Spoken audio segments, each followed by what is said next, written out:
Yanti ye bhurida jana. So good to be back here in Austin, seeing some familiar faces, a few new ones. Good. This is an intimate gathering of devotees. So just a little bit of reading of the Gospel of Sri Ramakrishna and some discussions, questions, discussions.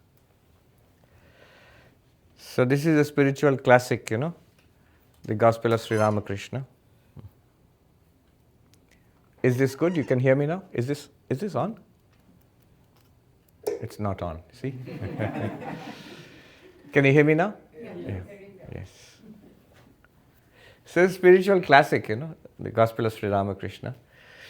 The most encyclopedic, super mystic that we have seen in our modern times, Sri Ramakrishna, without any doubt.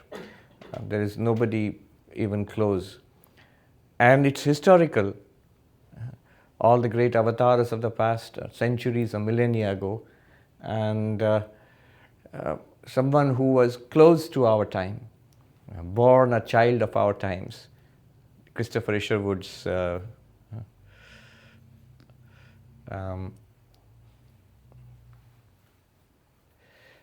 his phrase, Christopher Isherwood's phrase, born a child of our time. So these tremendous experiences and extraordinary teachings which are recorded here. And then this was translated in New York actually by Swami Nikhilanandaji in the war years, Second World War years, just before. It was published in 1940s, if I'm not wrong. The first publication was 42, yep. And there's a beautiful foreword and by Aldous Huxley. Beautiful foreword by Aldous Huxley here. So what you find here are directly the teachings of Sri Ramakrishna, recorded by M, and the author has kept himself in the background. It's a masterpiece of biography, of Huxley refers to him as like a Boswell for Samuel Johnson, like that. So a super mystic like Sri Ramakrishna. It's amazing to have somebody like M close to him and recording everything carefully. That is the Kathamrita, the Bengali Kathamrita. And then it was a very, very nice translation, masterpiece translation by Swami Nikhilanandaji. He had help. I think Margaret Wilson, probably. She was Woodrow Wilson's daughter, president's daughter. She edited this book. I was reading about her. I think the last years of her life, she went to India, long after Nikhilanandaji had passed. So, no, before Nikhilanandaji passed. She actually went to India and lived in Aurobindo Ashram for the last few years of her life, if I'm not wrong again. And other people helped. John Moffat, a well-known poet. So you will see the Bengali songs which Ramakrishna used to sing are very beautifully translated. And that's because a real poet has translated those things. So the way it is done is, way it is arranged is in chapters with dates. So you can see on what date these things were said. I just picked it up at random from the beginning of the book. This is chapter 4 and August 13, 1882. Let me read a little bit and then we will talk about it. This is 13th August, 1882. The master was conversing with Kedar and some other devotees in his room in the temple garden. Kedar was a government official and had spent several years at Dhaka in East Bengal, which is now Bangladesh, where he had become a friend of Vijay Goswami. The two would spend a great part of their time together talking about Sri Ramakrishna and his spiritual experiences. Kedar had once been a member of the Brahmo Samaj. He followed the path of bhakti. Spiritual talk always brought tears to his eyes. It was 5 o'clock in the afternoon. Kedar was very happy that day, having arranged a religious festival for Sri Ramakrishna. A singer had been hired by Ram, and the whole day passed in joy. The master explained to the devotees the secret of communion with God. Drink some water? Okay. The master explained to the devotees the secret of communion with God. Master, with the realization of Satchidananda, one goes into samadhi. Then duties drop away. Suppose I have been talking about the Ustad and he arrives. What need is there of talking about him then? How long does the bee buzz around? So long as it isn't sitting on a flower. But it will not do for the sadhaka to renounce duties. He should perform his duties such as worship, japa, meditation, prayer and pilgrimage. If you see someone engaged in reasoning even after he has realized God, you may liken him to a bee which also buzzes a little even while sipping honey from a flower. The master was highly pleased with the Ustad's music. He said to the musician, "There is a special manifestation of God's power in a man who has any outstanding gift, such as proficiency in music." Musician, "Sir, what is the way to realize God?" Master, "Bhakti is the one essential thing. To be sure, God exists in all beings. Who then is a devotee? He whose mind dwells on God. But this is not possible so long as one has egotism and vanity. The water of God's grace cannot collect on the high mound of egotism. It runs down. I am a mere machine." To Kedar and other devotees, God can be realized through all paths. All religions are true. The important thing is to reach the roof. You can reach it by some stairs or by stone stairs or by wooden stairs or by bamboo steps or by a rope. You can also climb up a bamboo pole. You may say that there are many errors and superstitions in another religion. I should reply, suppose there are. Every religion has errors. Everyone thinks that his watch alone gives the correct time. It is enough to have yearning for God. It is enough to love Him and feel attracted to Him. Don't you know that God is the inner guide? He sees the longing of our heart and the yearning of our soul. Suppose a man has several sons. The older boy addresses him distinctly as Baba or Papa, but the babies can at best call him Ba or Pa. Now will the father be angry with those who address him in this indistinct way? The father knows that they too are calling him, only they cannot pronounce his name well. All children are the same to the Father.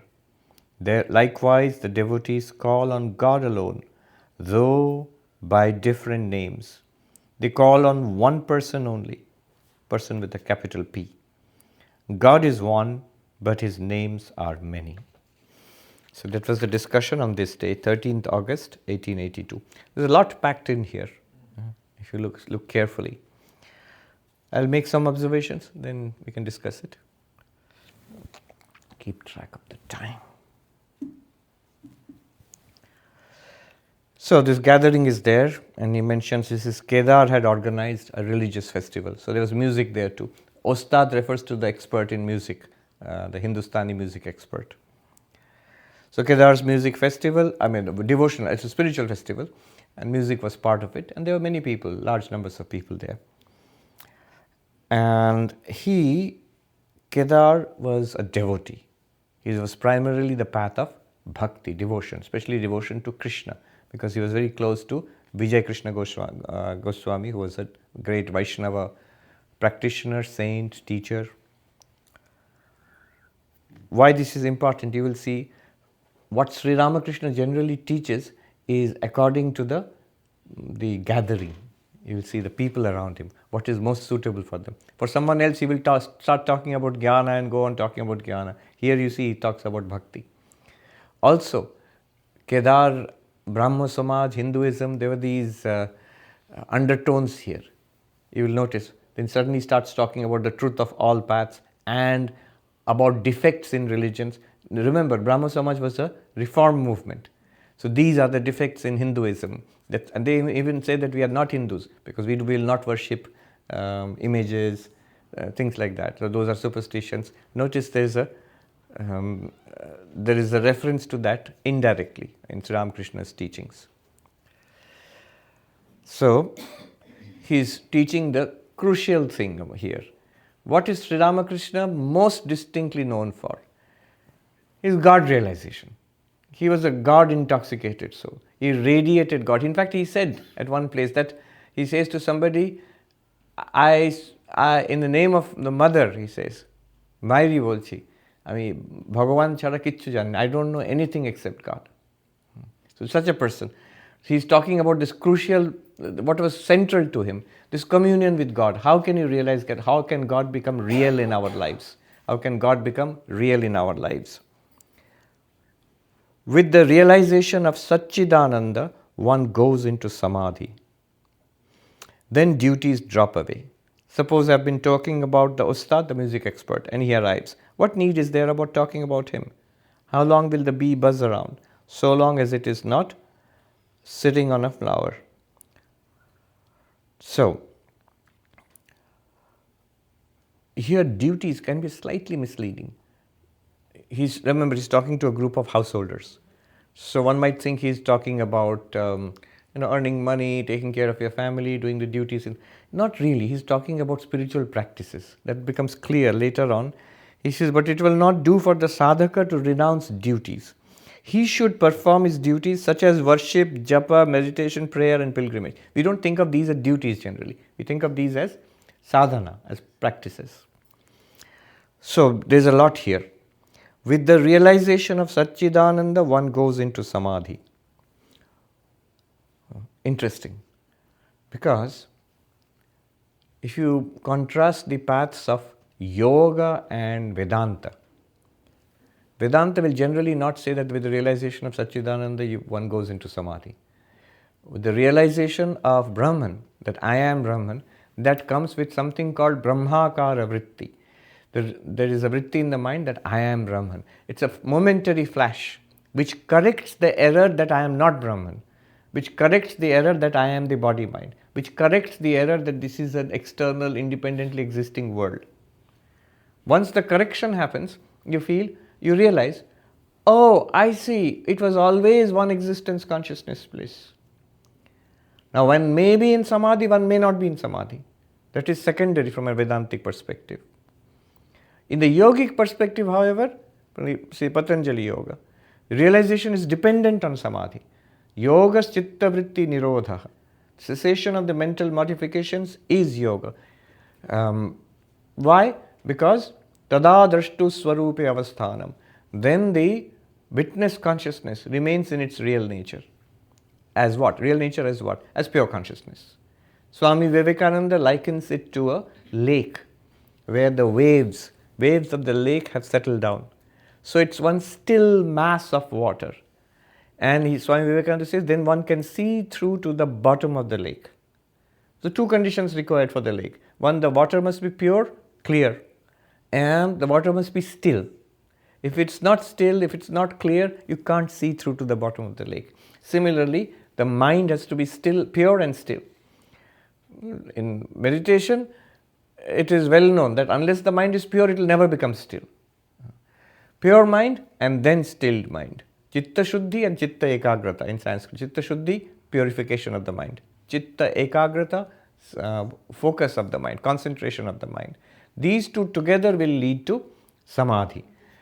Then I am the witness consciousness, separate from body-mind. This becomes very clear. Otherwise, what happens? Vritti sarupya mitaratra. I'm quoting from the Patanjali Yoga Sutras. It says, otherwise what happens? The pure consciousness itself, remains identified with the movements of the mind. I am happy. So I feel, yeah. So consciousness, I am happy. I am depressed. We'll never say, I am the witness of the depression in the mind. No, no, no. I am depressed. I am mad at you. That's what we feel. We'll never say, I am the witness of the feeling, wave of anger which has arisen in my mind. We never say that. We don't even feel that. The distinction is not seen. We become identified with the movements of the mind. Vritti sarupya mitaratra. In other cases, other than samadhi, when the mind is disturbed or when the mind is calm, relaxed, when the mind is scattered, in whichever form of the mind, except samadhi, the mind will be identified, consciousness will be identified with the movements of the mind. This is the yogic paradigm. Two paradigms are different.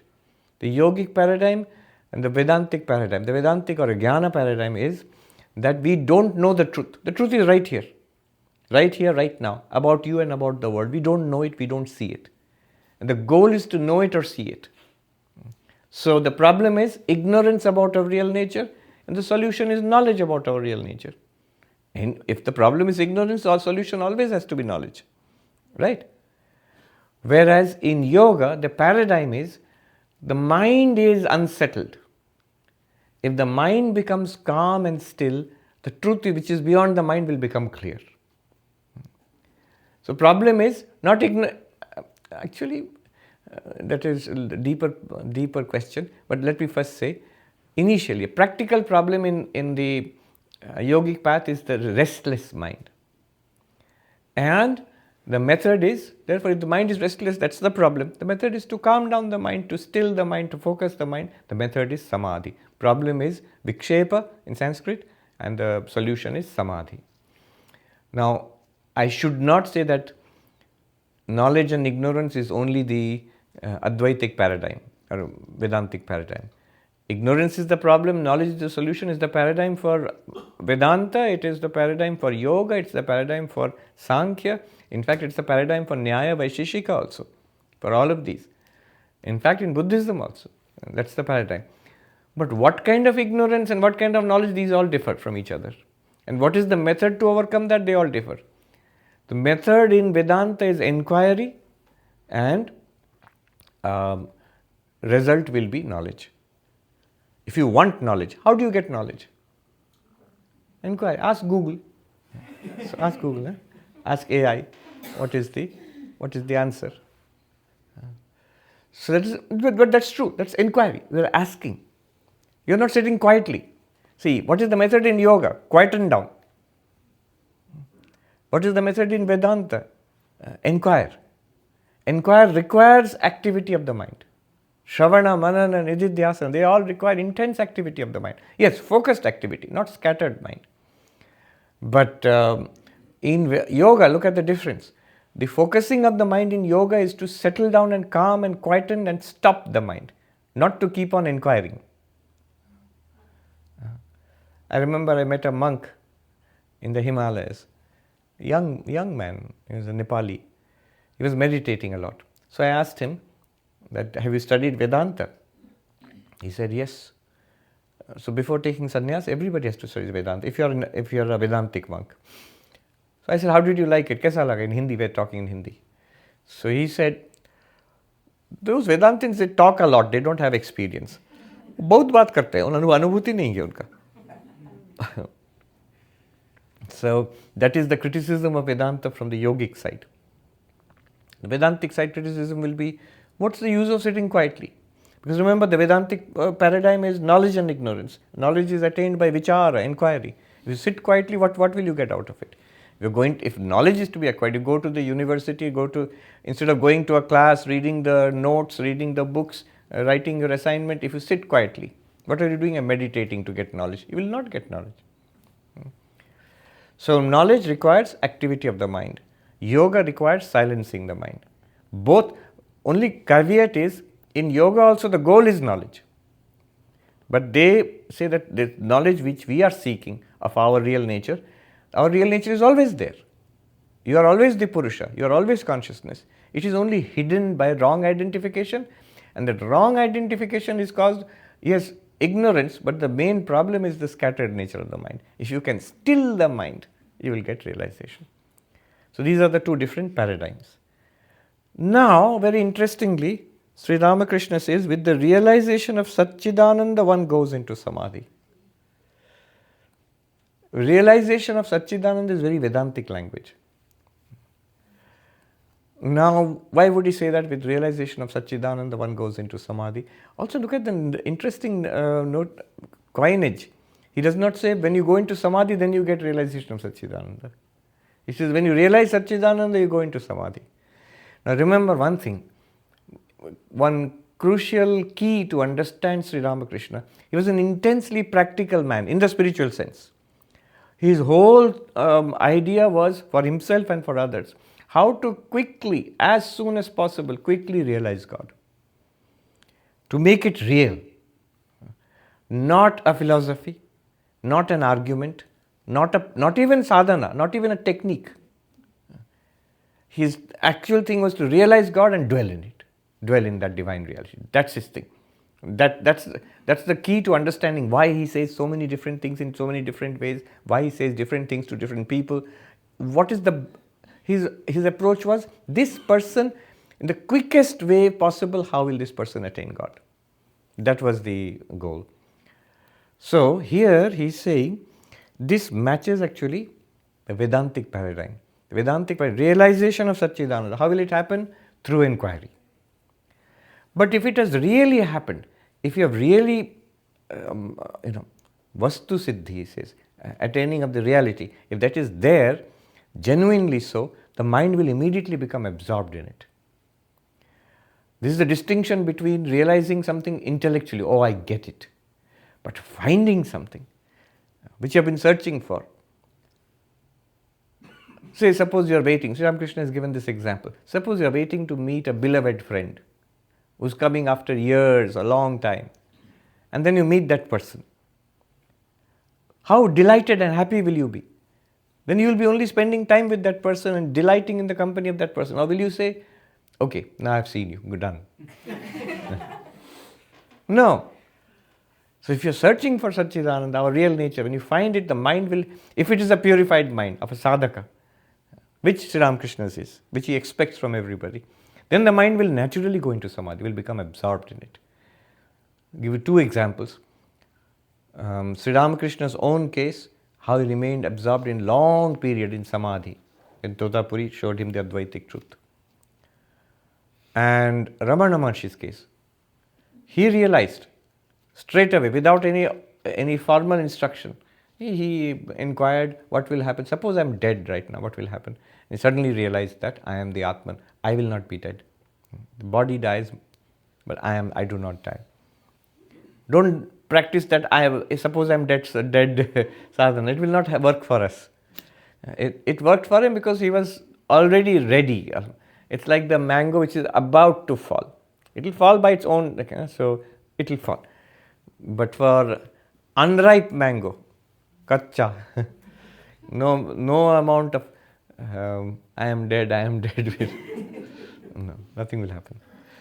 We have to follow the procedure, the sadhana.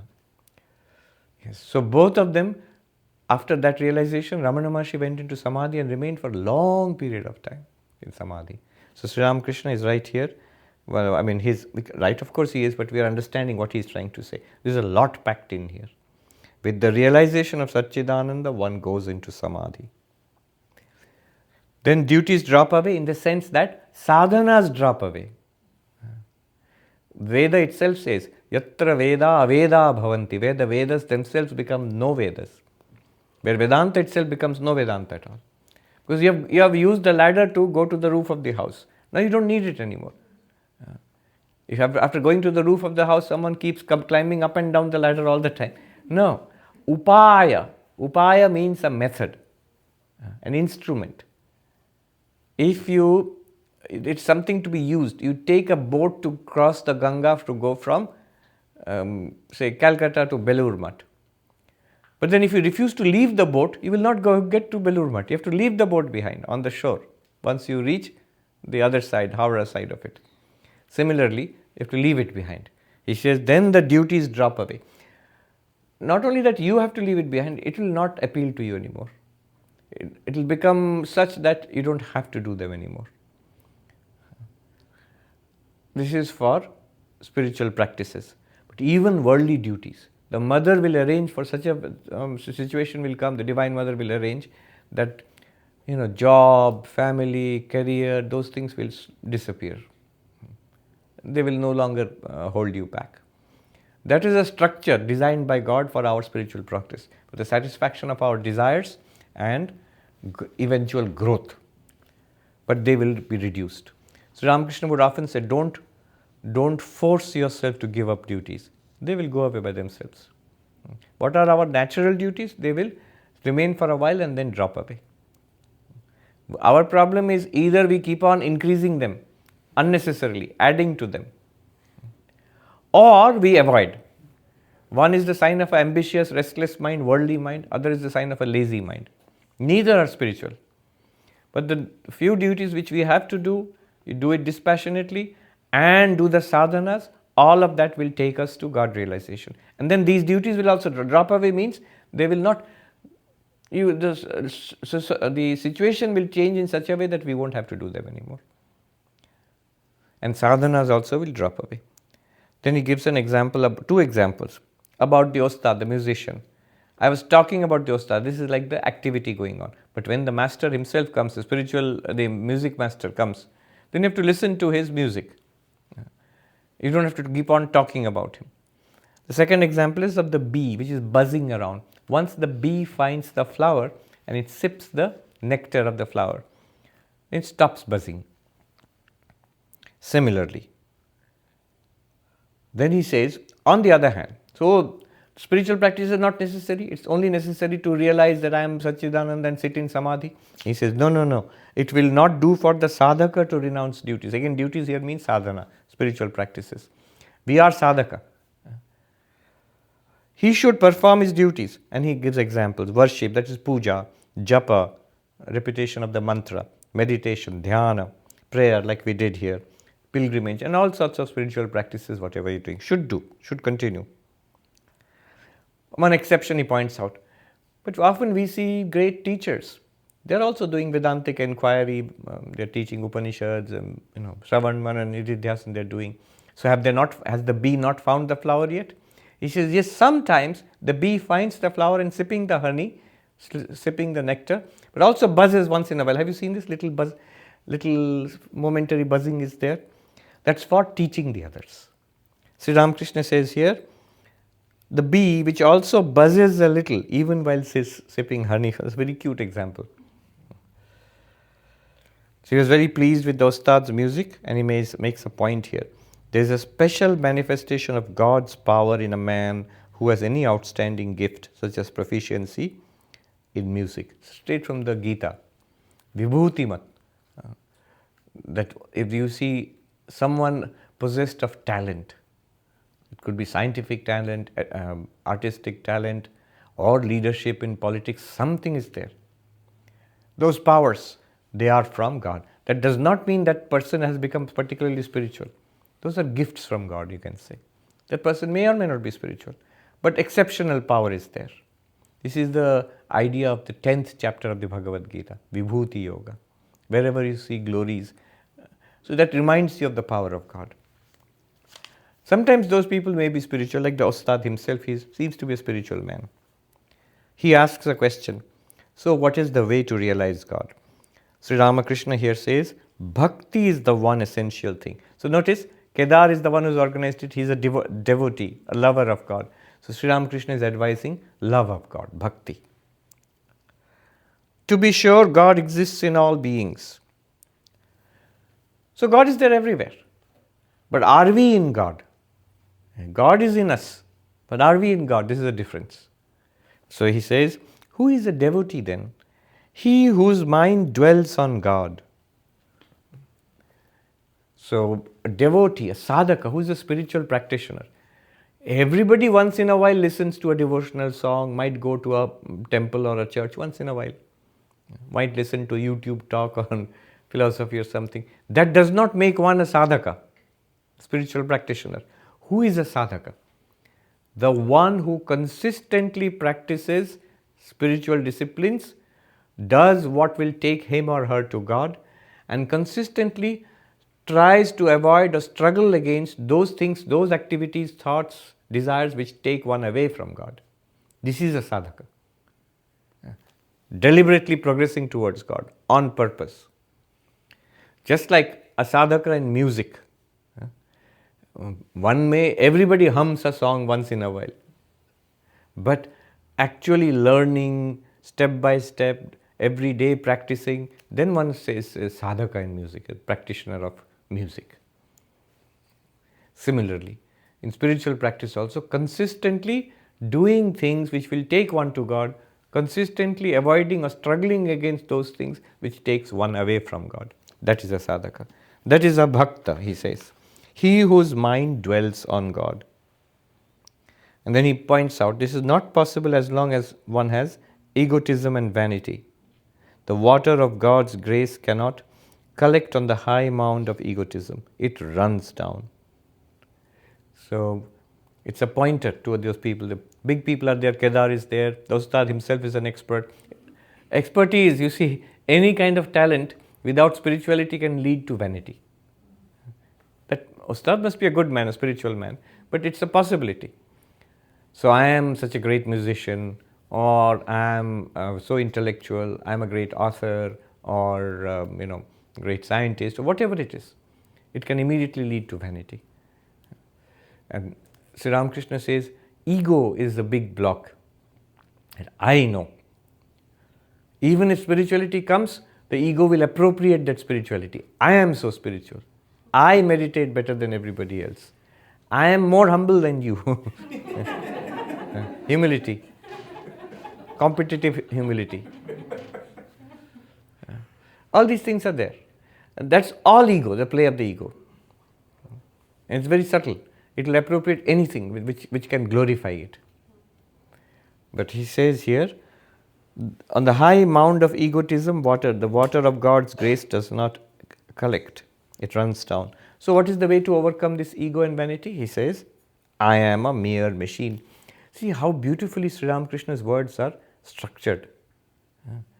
What is the problem? What is to be done? What is the obstacle there? How do you overcome that obstacle? Everything is said. In the simplest of words. It's all packed in here. Swami Madhavanandaji was the president of the order, a very scholarly monk, disciple of Ma Sharada. He was the president of our order long ago in the 1950s, 60s. He translated some of the most difficult books. So our translation of most of the Upanishads which we study are translated by Swami Gambhiranji with Shankaracharya's commentary, except one, the most difficult one. The most difficult one is, and the largest one, is the Brihadaranyaka Upanishad. That was translated with Shankara's commentary into English by Swami Madhavanandaji. And some other difficult books, the most rarely studied but difficult, Bhasha Paricheda, which is an intermediate text of Nyaya, an introduction to Navya Nyaya also. Very extremely difficult to translate into English. He did that. Vedanta Paribhasa, the translation of that into English. So number of books, crucial books he has translated into English. Some very technical works. So such a person, at the end of his life, he's studying the Gospel of Sri Ramakrishna. He's the president of the whole order. So a young monk asked him, Maharaj, you're still studying the Gospel. Idea being that this is for beginners like us. You are such an advanced soul, you're the president, you're a great towering scholar and intellect. You're still studying the Gospel of Sri Ramakrishna. And Swami Madhavanji looked surprised. He said, what are you saying? It's only now that I've begun to understand it. So the president of the Ramakrishna order, at the end of his life, someone like Madhavanji, he says, now I've begun to understand it. Understand, of course, his understanding and our understanding very different.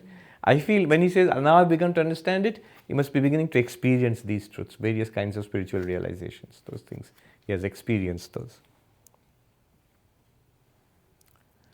It also connects with Sri Ramakrishna saying, with the realization of Satchidananda, one goes into Samadhi. That's the kind of realization Sri Ramakrishna wants. Not understanding is very good, not just understanding. I've got it, I've understood it. No. That Sri Ramakrishna would consider that realization. It must be a living reality to you and effortlessly there for you. Done. Then only it's realization. Then, this egotism, he's pointing, he says to Kedar and other devotees. Notice, two issues are there. They're very close to the Brahmo Samaj at one time. Second, they're Vaishnavas with strong Vaishnava leanings who can be a little narrow about their path and critical of others. So he says, God can be realized through all paths. This is one of the important teachings of Sri Ramakrishna, that all paths, all religions are true. He says, all religions are true. Important thing is to reach the roof. He gives these wonderful examples, metaphors, analogies. The important thing is to reach the roof. You can reach it by stone stairs or by wooden stairs or by bamboo steps or by a rope. You might think, what about an elevator? They didn't have elevators in those days. So many ways are there. Stone stairs, 1, wooden stairs, 2, bamboo steps, 3, even by a rope, 4, or even climb up a bamboo pole if you can. 5. 5 ways to reach the same roof, but we can all will reach that roof. And those various ways are the religions. So the truth is not the religion. The truth is God, what is revealed by religion. Then the religion becomes a way. God exists, Sri Ramakrishna's teaching. God can be realized and should be realized. The goal of human life is to realize God. But God is infinite. You don't have to realize the infinity of God. Any little bit, any kind. The mountain of sugar, the ant saw a mountain of sugar and it dragged one little piece to its back home and looking back and saying, I'm coming back for the whole thing. He won't. He doesn't need it. A little bit of sugar is enough to fill his little tummy. Similarly, we are like that ant. We come to the infinitude of God, and just touching that is enough. It's like the philosopher's stone. We turns it into gold. So we realize we are Brahman, we are free. And this touching of the reality, touching of God, we can do in so many ways. Path of knowledge, path of devotion. Then different religions, Hinduism, Islam, Christianity, Judaism, Sikhism, Buddhism, which does not talk about God at all. Jainism, Taoism, and all the major religions of the world, the mystical traditions, they will take you to God. Now these are also social reformers. This is right, this is wrong. Sri Ramakrishna did not like that attitude. Not that he is against the social reform. He will point it out. Suppose there are flaws, so what? You may say that there are many errors and superstitions in another religion. Who says this? The reformer says it. These are problems, I am going to tackle them. Sri Ramakrishna's answer to that is, suppose there are. Every religion has errors. Very interesting statement. It's generally from Sri Ramakrishna you will find every religion is true. Here he says every religion has errors. He doesn't even say they have errors. Everyone thinks that his watch alone gives the correct time. There's a story about the great German philosopher Immanuel Kant. So it is said in Königsberg, where he used to live, it is said that the town used to set their clocks by seeing his afternoon walks. I think 2 o'clock he would precisely start out from his home, walk up to the church square and then turn back. So they would know that Kant has come, so it must be 2 o'clock. One day the church father asked him that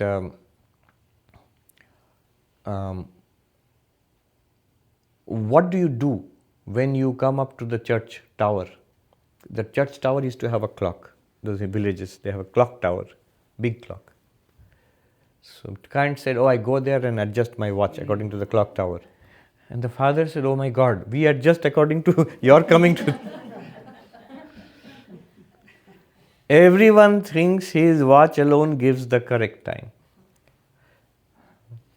Nowadays this example is not going to work because everybody's mobiles and all, they are connected to the internet, so we are set on the same time. So we will say, but we have the same time. That was before the internet and synchronization of the clocks. Everyone thinks that his watch alone gives the correct time. Every religion has errors. These are paths. If you have a path, every path will have a defect. They have some advantage or disadvantage. That's all right. As long as it gets you to the roof, as long as it gets you to God realization, it's good enough. These are such deep insights. I was at the Vatican just a few months back. It was an interfaith conference. So I asked one of the theologians, Catholic theologians, look at this broadness. I spoke about Sri Ramakrishna's, this teaching of all faiths are true, all religions are true, jato mat tato pat. One of the Christian fathers, Jesuit fathers, who had sponsored my name, he lives in India for the last 20 years or more. So he was there in the Vatican at that time. He said, look, Swami, you have to be bold and say these things. These people need to hear. Imagine, then he told me, imagine how bold Vivekananda was in the World Parliament of Religions. So each religion was given 20 minutes. I was given 20 minutes to speak. So instead of giving arguments and logic, and nobody remembers those things, I just gave stories. Reaching the roof, the same lake, but people call it pani, jal, water, then the mountain of sugar with the ant going to it, and the mango grove where you have gone to eat the mango, not to count the leaves and branches. So these parables, once you hear, you will not forget these parables. I told him Jesus taught through parables. So here are some parables. Afterwards, after the talk, it was very highly appreciated. It's on there on YouTube. You can look it up. Very interesting. It's in the Gregorian University. It's a Pontifical Gregorian University where Loyola also studied, the founder of the Jesuits. So that place, after the talk, I just had a conversation with one of the theologians. Why is it so difficult to accept that all religions are true? They're struggling with this. He said that, see, we value consistency. The truth must be one. If you have so many contradictory things in Hinduism, how is it true then? What they are thinking, see, what's underlying their thinking? The thinking is the religion is truth. Religion is a path. After some time, you forget God and then religion becomes the truth for you. And then there are contradictions. Then you have to decide which one is true and then attack all the others. That becomes the problem. An evangelical Christian from America, US, he was there in Canada in the World Parliament of Religions in 2018, which I had attended. So generally they don't go to these interfaith events because they feel we are right, everybody else is wrong. But this young pastor, he had gone. Everybody wanted to attend his talk to see what he's going to say. So he says, we are taught to live like Jesus Christ. Two things: live life like Jesus wanted us to live, and second, to point out to others the errors of their ways and to bring them to the truth. So I asked him, the first part is beautiful, to live like Jesus taught us.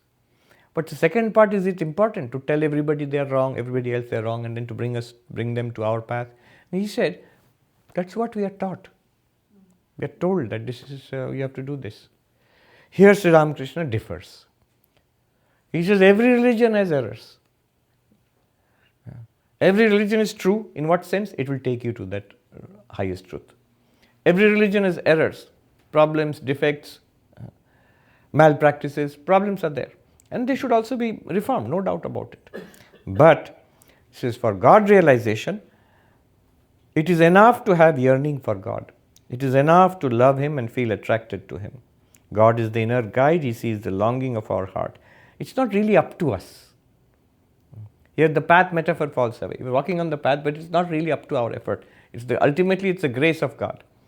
So unless I have intense desire for God, even the most sophisticated non-dual philosophy and the most sophisticated Tibetan Buddhist meditation technique, none of them will work. And if some person who has a simple faith in God and intensely wants God and has just a very dualistic, you might think a crude idea of the ultimate reality, my beloved God in some form or the other, that person will attain, will go forward in spiritual life. And then he gives an example of the father. The children call him in different ways. And it doesn't matter if one child may have a proper pronunciation, father or papa or baba. Other person cannot, the little boy or child cannot pronounce the name of the father, cannot call father distinctly. But of course the father loves them all. Yes. God is one, but His names are many. Literally from the Rig Veda. Ekam Sat Vipra Bahuda Vadanti. The truth is one. The wise call him differently. There are different words, linguistic differences there, theological differences there, symbolic differences are there, mythological differences are there, scriptural differences are there, practice differences are there. Like, what is a holy day? Is it Friday? Is it Saturday? Is it Sunday? All of them will work because one particular day is to be taken as holy and then you intensify practice then. So all of these make sense if you think of these religions as paths which will take you to that reality. Paths can be different. They have to be different. That's why they are different paths. Okay. So much is packed into this. Anybody has any comments, issues, questions, observations? Q&A. Q&A. Yes, Q&A, generally 2 questions. At the best, we will stretch to 3 questions. 2 normal, 3, 1 stretch. Go ahead, number 1. If somebody's asking, I guess I will ask. Yes, there are 2 there at the back. Let them let. Okay, pass it down. Shut up. Shaunak. Namaskar. Namaskar. So, if all the religions are, have errors, and they are inconsistent by the set of rules, so then can we, in general, people claim that they will always lead to God?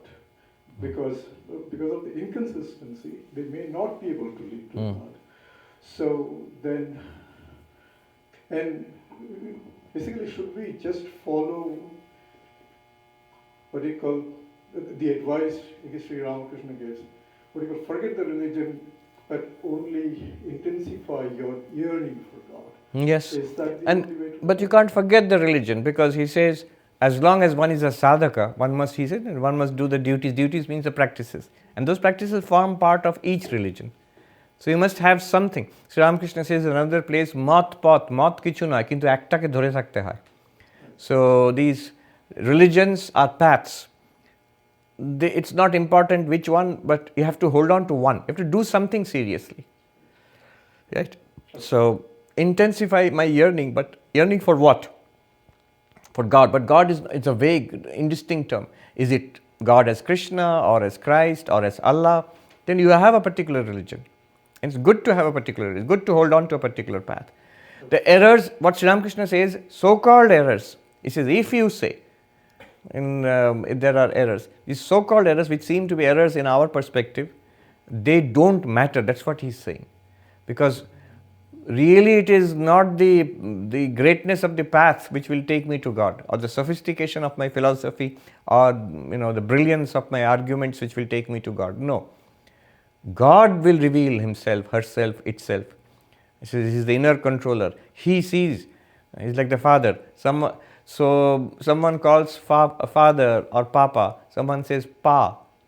Now one might say the child who said pa, it is indistinct, it's not correct. But does it matter really to the father? No, it doesn't matter.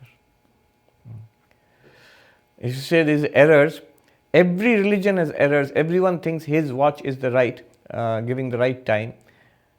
Nagarjuna, nearly 2000 years ago, the great master of Buddhist Shunyavada and school of emptiness, which is the core philosophy of the Tibetan Buddhists today, Dalai Lama and all.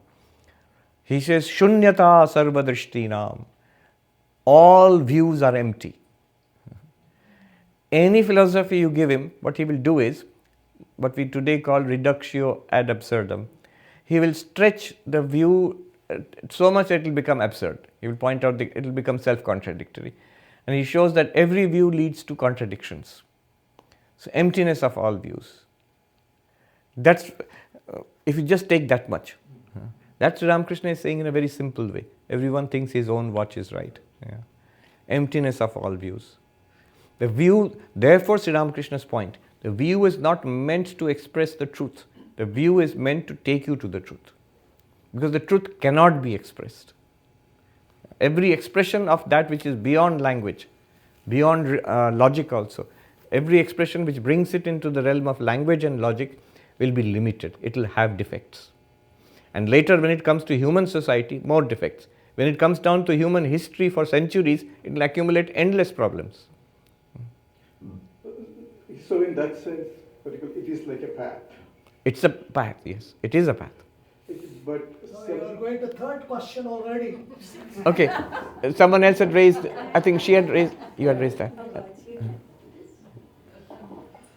Maharaj, like in the context of what's going on here, like we're getting into war, and even in before times when things are really difficult, and like we know people who are getting deployed, so then everything becomes more real and intense. So then what was your advice? That is when all this spirituality, all this jnana, bhakti, karma, meditation, and they will prove their worth. All this Vedanta is not meant as a leisure activity. When things are fine, then I will come to Vedanta Society and attend a class, do a little meditation, little prayer. When things are tough, I have no time, it's too tough. No, it's only when things are tough that these things should show their value. When people are suffering, somebody is sick, somebody's close relatives are sick, the tremendous pressure is there on the mind, or there's job-related tension, or there's family-related tension, or societal like war and economic problems and political problems, then can I be spiritual? Not only can I be spiritual, not just a test, then does my spirituality give me any benefit or not? Otherwise it is of not much use. Vivekananda said, I do not care for a religion which promises me heaven after death but cannot wipe a widow's tears or lift a piece of bread to a hungry man's mouth. What does a piece of bread mean? That some benefit it should give to us. At least personally, am I benefited by my religion? So there you see how it will benefit. Selflessness. Karma Yoga, the central idea of Karma Yoga is selflessness. My problems become mundane, small, vanishing. I don't care. I really care about serving others and taking care of others. You see, those who do take up big responsibilities and take care of others, their own problems diminish. Not that the problems are less, they don't care. They have no time for that. Health problem, financial problem, they all become very small because they are dealing with big responsibilities. Many people or an organization or something depends on them. Then Bhakti Yoga, genuine Bhakti. Sri Ramakrishna says, I am merely a machine, will be a surrender to God. If problems are there, I surrender it to God. I depend on God. Whatever problems, I take it to God and leave it at the feet of the Lord. Raja Yoga, stilling the mind. Can I remain calm, serene, undisturbed in the middle of a storm? And Jnana Yoga, of course, I am Brahman. Even the problem becomes Brahman. It should not disturb me if I am genuine about my claims. Someone said to me when the COVID began, I was in New York at that time, he said, at this time you are to talk about Vedanta. I said, oh, this is the time to talk about Vedanta. Which other time? You think when things are fine, then we will do a little Vedanta philosophy, but now we are threatened with death. We will not do Vedanta. We will do Vedanta now. So now that, you are asking about the conditions, war, etc. Two things. This has always been so. If you take a long enough period of history, that our senior most member in the Vedanta Society, Bill Conrad, he's 102. He was a pilot in World War II. He has seen Second World War, Korean War, Vietnam War. He will say that this is the state of history of humanity. What's the big deal here? Yes, it's bad, but it's nothing surprising. This is one side, that it's not suddenly very new or surprising. Even COVID was not surprising. 100 years ago, Bill was born just after the last pandemic. The influenza pandemic, 1990. Spanish flu. Exactly 100 years later, we had the almost same year, 2019.